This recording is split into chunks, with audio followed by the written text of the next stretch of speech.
quoi? Tu fais quoi? Et toi, tu fais quoi? Tu fais quoi?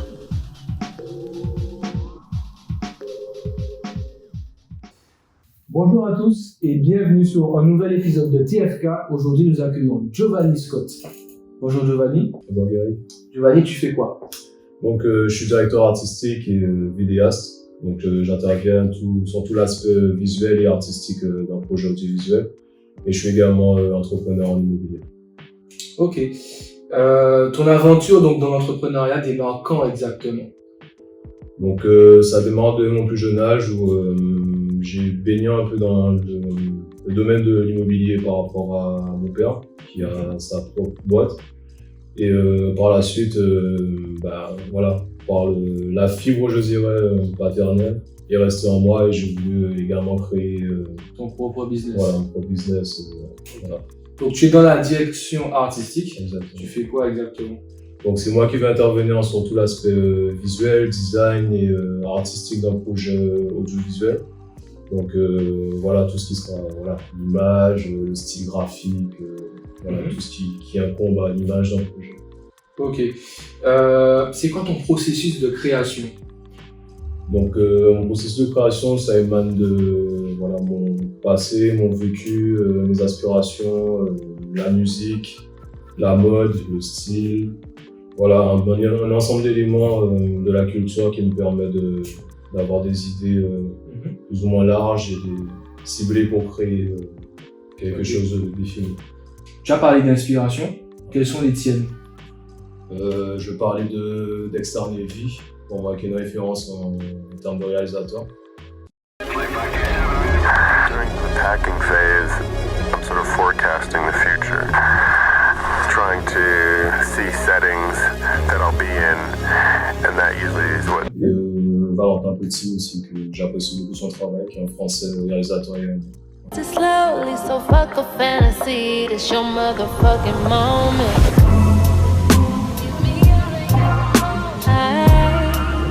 It's your motherfucking moment. donc c'était cool. C'est quoi si tu peux me citer 3 difficultés liées à ton activité? Donc premièrement, je dirais le temps, parce que le temps c'est la ressource la plus précieuse qu'on puisse avoir. L'organisation, donc l'organisation d'un projet et d'un objectif qui est pour moi qui est notre mot, l'organisation et la formation. La formation donc, dans la direction artistique, c'est-à-dire formation, tu t'es formé, tu as suivi des... Moi, je me suis formé en autodidacte.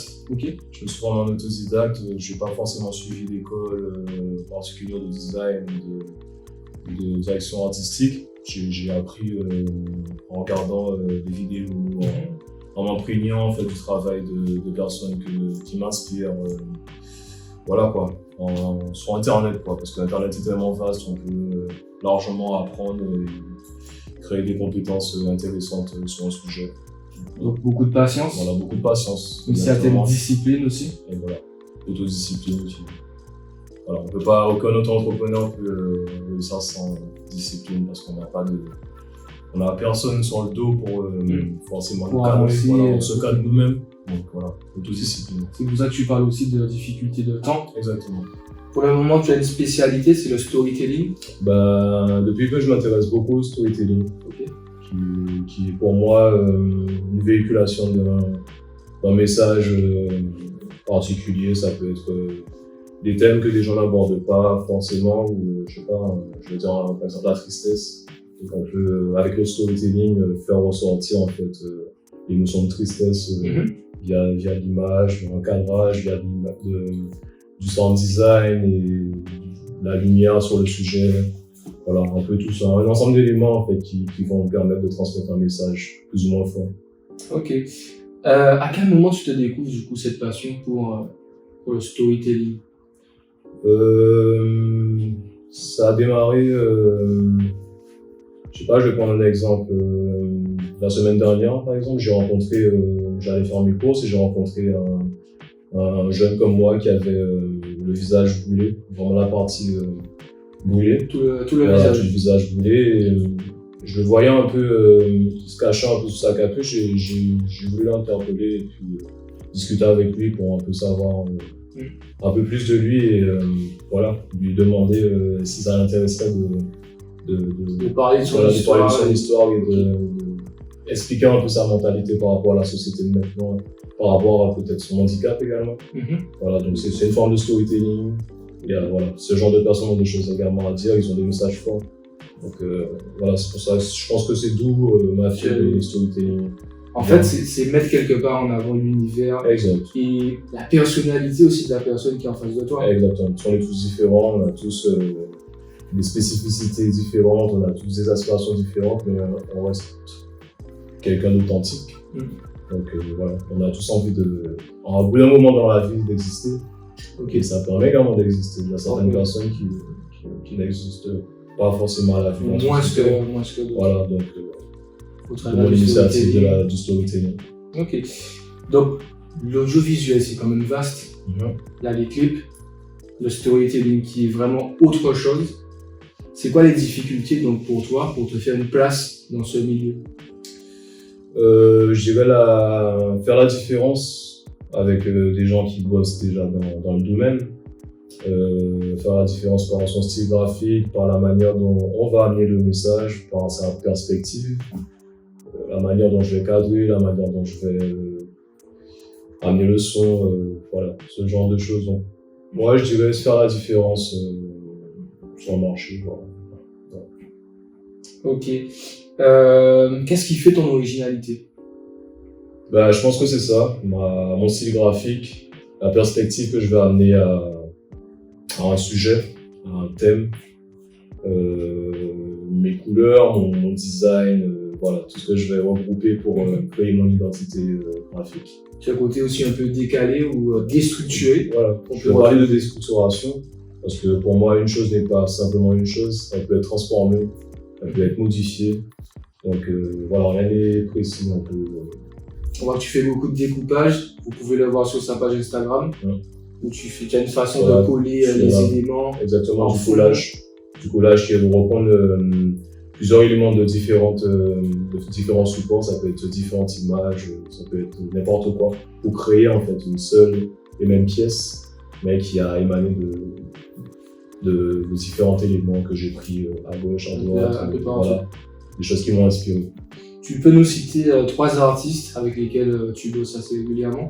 Il y a une pomme de Mike, dont je suis très proche, donc on a eu une bonne connexion. Des focus strong, ça parle de Romy sur les Canaries, ça parle de flingue d'acture et barbarie, ça rêve de déplacement Qatari, besoin de. Il y a Will, également, rappeur sur Paris qui est très fort. Comme Tupac, chaque cours je fais ça pour la culture, yeah. Pas défalé. J'suis comme le band, je ne cours que pour le jaune et le violet. N'écoute pas ces rappeurs, ils ne font que se prendre. On relègue, Annie qui a mis frère, pas ni collègue. C'est mes c'est capable, mais nous pas connaître. Ça mis à cas, j'ai pas qu'à faire promesse. À cacher tourner pour moi, pas faire colère. Un savon qui m'y qu'à les fait bonnet. Ça mis la capacité, faut qu'à pas me galer. Pas vite, pas ni pas moi. Donc, c'est 3 artistes afro-caribéens, donc antillais de la Guadeloupe. Exact. Mais tu te cantonnes pas que à ça. Non. Pour moi qui te connais un petit peu, j'ai vu que tu avais bossé également avec un artiste qui venait de Suisse, si je me trompe pas. Exactement, Copyright, c'est un artiste de Suisse basé à Basel et avec qui j'ai collaboré pour un projet où il allait faire une prestation sur un grand festival de Suisse. Donc j'ai pu collaborer avec lui.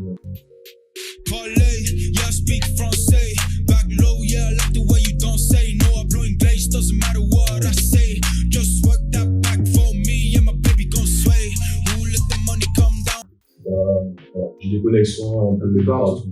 Ça, tu les as acquis, en fait, je suppose, par rapport à tes voyages. Exactement. Donc, c'est ce qui fait aussi ton personnage et ton univers, quelque part. Exactement. Qu'est-ce que tu aimerais que les gens qui nous regardent là aujourd'hui retiennent de ta personnalité?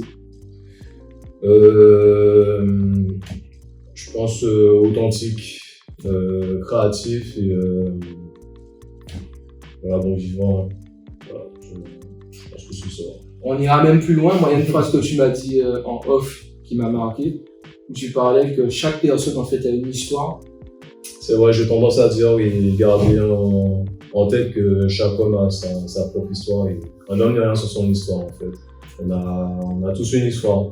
On a tous une histoire forte, en fait, quelle qu'elle soit. Tous une histoire forte et il faut ressortir ce qui en est. Et c'est surtout ça, en fait, le message que tu essaies de faire passer avec le storytelling. Exactement. Mettre en avant l'histoire de chaque être humain. De chaque être humain, sont les plus différentes. C'est quoi la prochaine étape pour toi, Giovanni? Donc la prochaine étape, ça serait de toucher à l'univers publicitaire.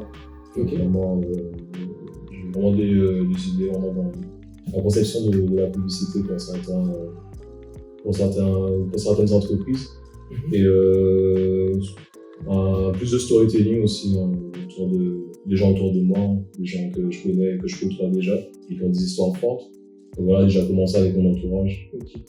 Les clips, peut-être? Ça viendra, je pense, c'est une continuité de ce que je fais déjà. Ok. Alors, on a une petite spécialité dans le média que tu connais sûrement maintenant vu que tu as vu. J'y ai entendu. L'interview. Je vais te montrer une photo de toi. Ok. Et tu me décriras donc la photo. Ok. Et tu me diras ce que tu aimerais dire à la personne qui est donc en face de toi. Ok. Alors, on va jouer le jeu. Alors, hop. Je pense que c'est pas une photo cramée que vous avez pris moi. Elle est pas trop récente, donc c'est pas une photo de toi bébé. Ok. Bon, c'est déjà bien. Mais elle est authentique et je pense qu'elle va te plaire vu qu'on parle d'entrepreneuriat. Tiens. Ah ouais. Ok. Il y a quoi sur cette photo? Qui sur cette photo? Ben, il y a moi et mon père.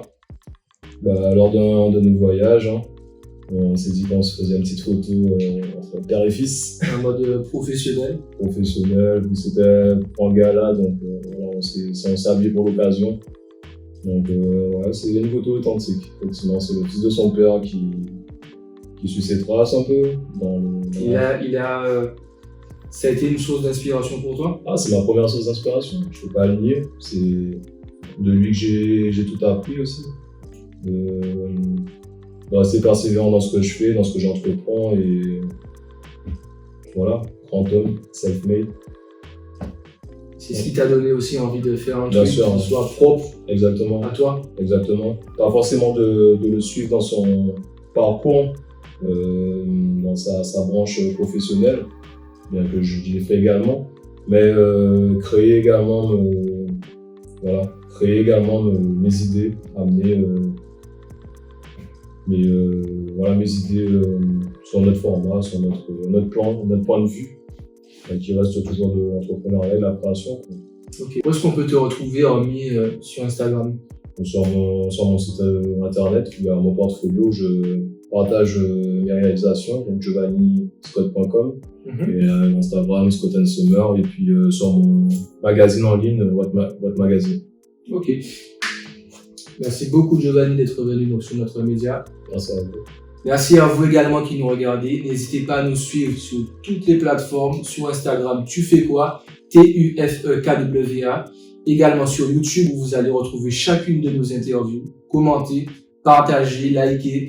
Faites-nous des retours sur le fond et sur la forme. Merci à tous et je vous dis à très bientôt. Tu fais quoi? Tu fais quoi? Et toi, tu fais quoi? Tu fais quoi?